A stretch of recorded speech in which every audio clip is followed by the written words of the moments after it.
Hi students, welcome आपका हमारे YouTube channel पे।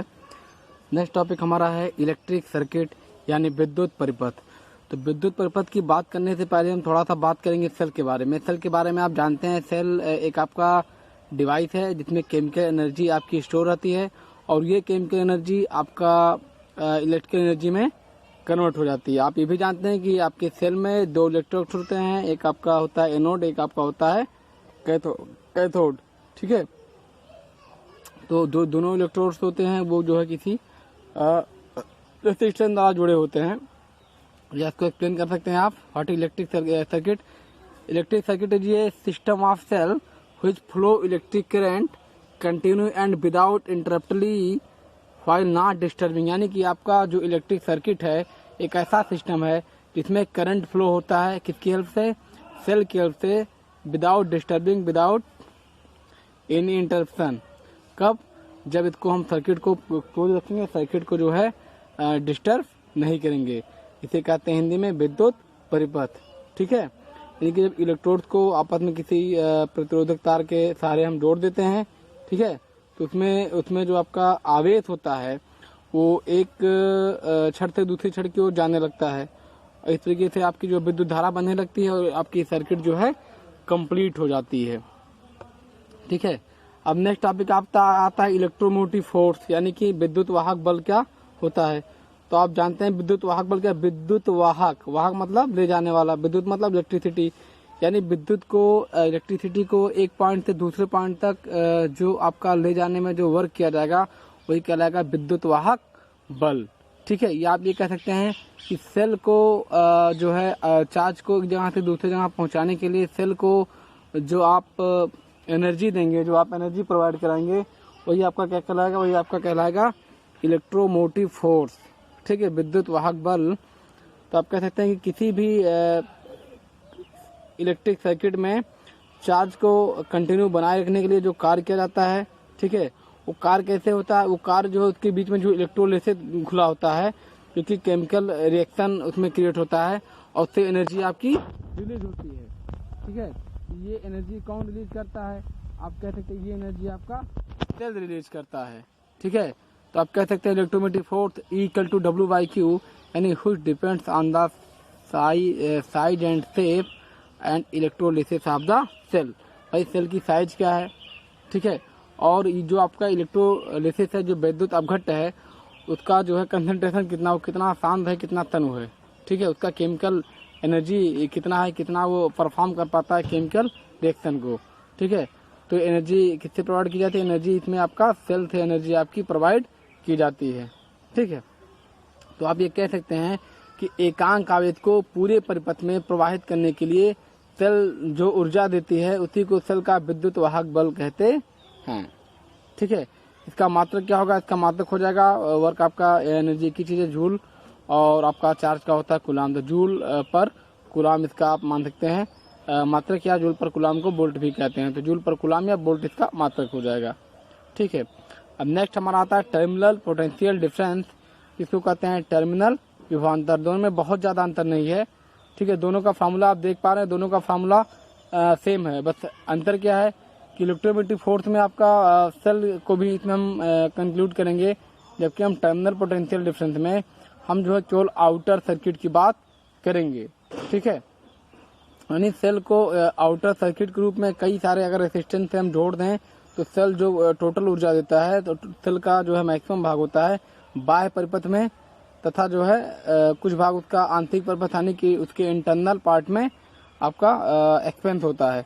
तो आप ये कह सकते हैं कि एकांक आवेश द्वारा सेल के बाहर बाह्य परिपथ में जो ऊर्जा प्रवाहित होती है और जो व्यय होती है उसी को क्या कहते हैं? सेल का टर्मिनल विभवांतर कहते हैं। आपको हम फिर बता रहे हैं बार बार कि इसमें आउटर सर्किल के आउटर जो है सर्किट की बात हो रही है।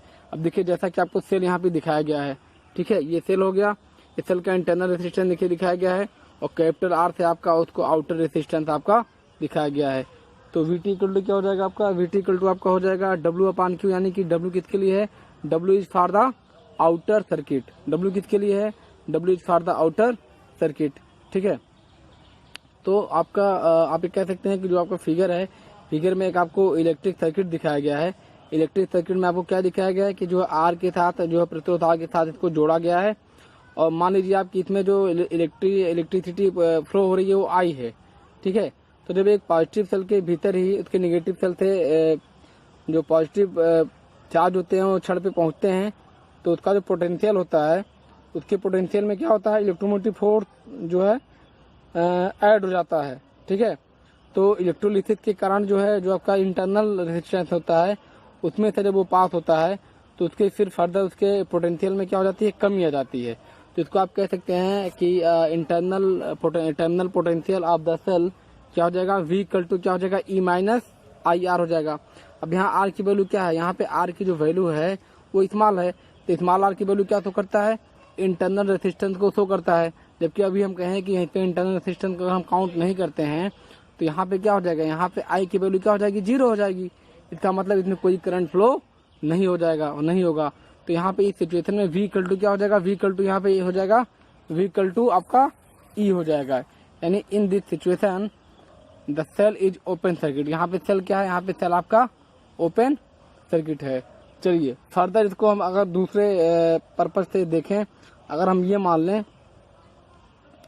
कि जो है फिर से वही क्वेश्चन पे हम आते हैं, अगर हम कंसीडर कर लें कि जो internal resistance of the cell है वो क्या है, 0 है, तो बात तो एक ही हुई, चाहे इंटरनल रेजिस्टेंस 0 कर दें, चाहे इलेक्ट्रिसिटी उसमें मान लें कि फ्लो होना 0 हो गया, तो V इक्वल टू E हो जाएगा। तो बात एक ही नहीं हुई, इसमें कंडीशन आया था क्यों किया जा रहा, अभी आपको आगे इसके बारे में पता चलेगा। देखिए अगर V इक्वल टू E हो जाएगा तो फिर आप पुराने इक्वेशन पे आइए, तो अगर आपका V इक्वल टू E हो गया, यानी कि जितना आपका इलेक्ट्रोमोटिव फोर्स है टोटल का टोटल आपका वोल्टेज में कन्वर्ट हो जा रहा है, इसका मतलब तो यही हुआ। इसका मतलब that cell is ideal cell. वो आपका जो सेल होगा, वो आपका जो सेल प्रिपेयर होगा, वो आपका सेल जो तैयार होगा, वो आपका एक आदर्श सेल के रूप में रहेगा, वो आपका एक आइडियल सेल के रूप में रहेगा। तो this type of cell is none as the ideal cell. चलिए further if we talk about the previous relation V equal to E minus I R, where I equal to V upon R, because we know that the internal resistance of the cell is 0, so small r equal to 0, so V equal to E minus I small r, where I equal to V upon capital R, right. So V equal to E minus, यहाँ पे आपने I put किया, वहाँ की value आप क्या put करेंगे, V upon R put करेंगे इनटू स्मॉल r, या इसको आप थोड़ा सा मॉडिफाई करेंगे तो आप इसको लेफ्ट साइड में ले आइए, तो small r into V upon capital R equal to capital E minus capital V, या small r equal to capital R bracket में capital E minus capital V upon capital V। तो small r equal to क्या हो जाएगा, capital R E upon capital V minus 1, जहाँ पे आपका small r capital R E V, इसमें एक रिलेशन है। क्या रिलेशन है आप जानते हैं, स्मॉल r आपका क्या हो गया, internal resistance of the cell, capital R क्या हो गया, आपका आउटर रेजिस्टेंस हो गया, capital E the electromotive force, capital V the potential. तो इस तरह से आपका रिलेशन जो है, म्यूचुअल रिलेशन समझ में आपस में निकल के आ जाता है, ठीक है। अब नेक्स्ट हम बात करते हैं किरचॉफ लॉ का, इसको आप कहते हैं किरचॉफ का नियम। तो किरचॉफ लॉ देखिए बेसिकली आप जानते हैं कि जो आपका सिंपल सर्किट होता है उसमें आप जो है इलेक्ट्रिसिटी का अगर काउंट करते हैं तो ओम लॉ से कर सकते हैं, ठीक है। और उसमें आपका पोटेंशियल हो गया, आपका जो है कंपेयरिंग रेजिस्टेंस मान सकते हैं, इक्विलिब्रियम रेजिस्टेंस, तो आपका सीरीज कॉम्बिनेशन या आपका पैरेलल कॉम्बिनेशन से आप निकाल सकते हैं। लेकिन जहाँ पे कॉम्प्लेक्स होता है वहाँ पे किरचॉफ लॉ आपका ऐड होता है।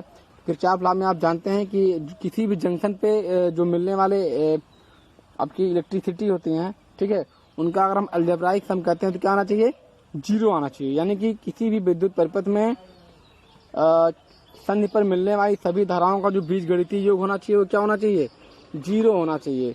जैसा कि आप देख पा रहे हैं, अब इसमें फिगर में आप देख पा रहे हैं, अगर हमने साइन कन्वेंशन की बात करें तो जो हम फॉरवर्ड डायरेक्शन में चल रहे हैं उसको हम क्या मानेंगे, पॉजिटिव मानेंगे। या आप कह सकते हैं कि जहां हम जंक्शन की तरफ बढ़ रहे हैं उसको हम क्या मान रहे हैं, पॉजिटिव मान रहे हैं। और जहां पे हम जिस केस में हम जंक्शन से दूर जा रहे हैं, ठीक है, यानी कि अवे फ्रॉम द जंक्शन जहाँ पे है वहाँ पे आप क्या मान लेंगे, वहाँ पे आप नेगेटिव मान लेंगे। तो इस तरह से अगर आप जोड़ना चाहें तो ये आपका साइन कन्वेंशन हो गया। तो साइन कन्वेंशन आप मान सकते हैं कि ये आपका जो है फर्स्ट लॉ है, साइन कन्वेंशन जो हम डिस्कस कर रहे हैं, नीचे हमने लिखा भी है फर्स्ट लॉ, तो ये आपका है, ये आपका कंजर्वेशन ऑफ चार्ज पर डिपेंड है। ठीक है, कंजर्वेशन ऑफ चार्ज क्या होता है, आप जानते हैं charge neither can be created nor can be destroyed, it can be change one form to another form. आवेश को ना तो नष्ट किया जा सकता है ना तो उत्पन्न किया जा सकता है, इसे केवल एक रूप से दूसरे रूप में परिवर्तित किया जा सकता है। तो यहाँ पे आप देखेंगे, अगर आप जो है जंक्शन की तरफ आने वाले इलेक्ट्रिसिटी को आप क्या माने, पॉजिटिव माने, और जंक्शन से दूर आने वाले इलेक्ट्रिसिटी को आप क्या माने, नेगेटिव माने। तो आपका इस तरह से I1 minus I2 plus I3 plus I4 minus I5 plus I6 minus I7 plus I8 equal to 0 हो जाएगा। इसको आप बैलेंस कर लेंगे तो आप देख रहे हैं I1, I3, I4, I6 और I8 आपका जुड़ के एक तरफ आ जाएंगे, और I2, I5 और I7 आपका जुड़ के एक तरफ आ जाएंगे। तो ये आपका रहा Kirchhoff first law, which totally depends on the conservation of charge.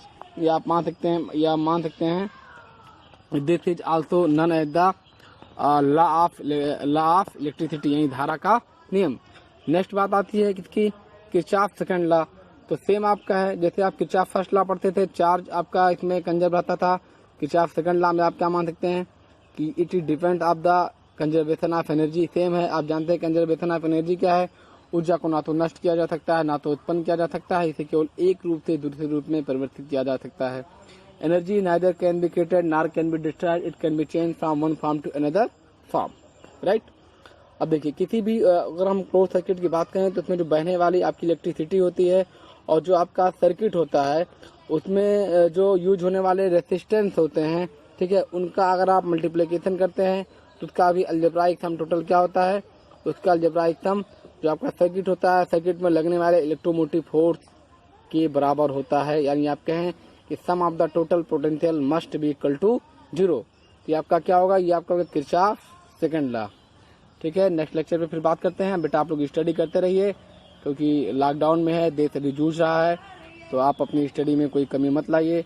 और हाँ बेटा, इसको लाइक करिएगा, कमेंट करिएगा, ठीक है। ठीक है, पढ़ते रहो बेटा, अपना मोरल कभी डाउन मत करना और कॉन्फिडेंस अपना बनाए रखना।